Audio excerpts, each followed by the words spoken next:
One of the most well-known teachings of Jesus about responsibility and stewardship is found in the Gospel of Matthew, chapter 25, verse 14 to 30, commonly called the parable of the talents.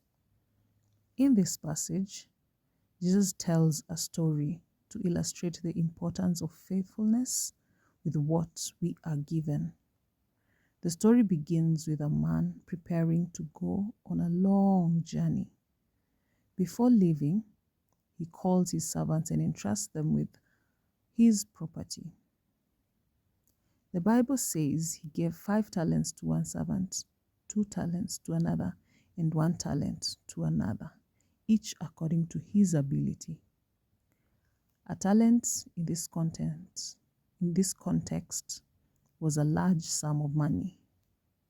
According to the parable, the servant who received 5 talents went at once and put the money to work, and he gained 5 more.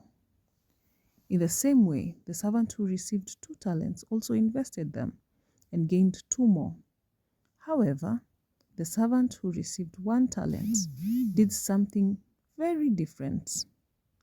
Instead of using it, he dug a hole in the ground and hid his master's money.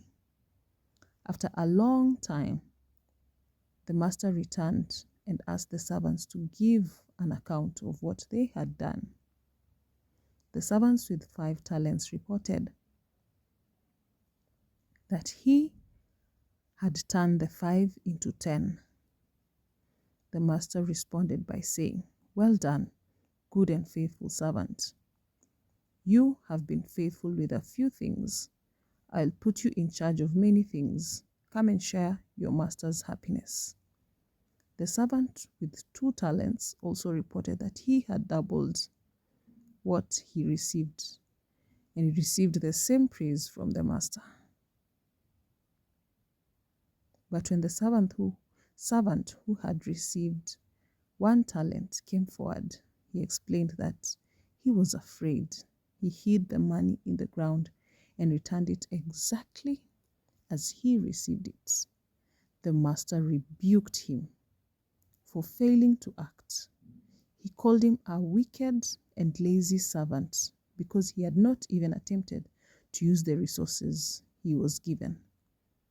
The master then ordered that the talents be taken from him and given to the servant who had 10. The key message of this parable is about faithfulness and stewardship. The servants who were praised were not necessarily those who started with the most, but those who used and multiplied what they were given.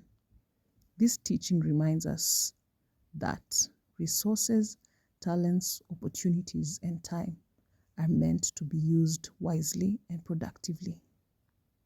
Multiplying what we are given is a sign of faithfulness and responsibility, and it leaves us with an important question to reflect on.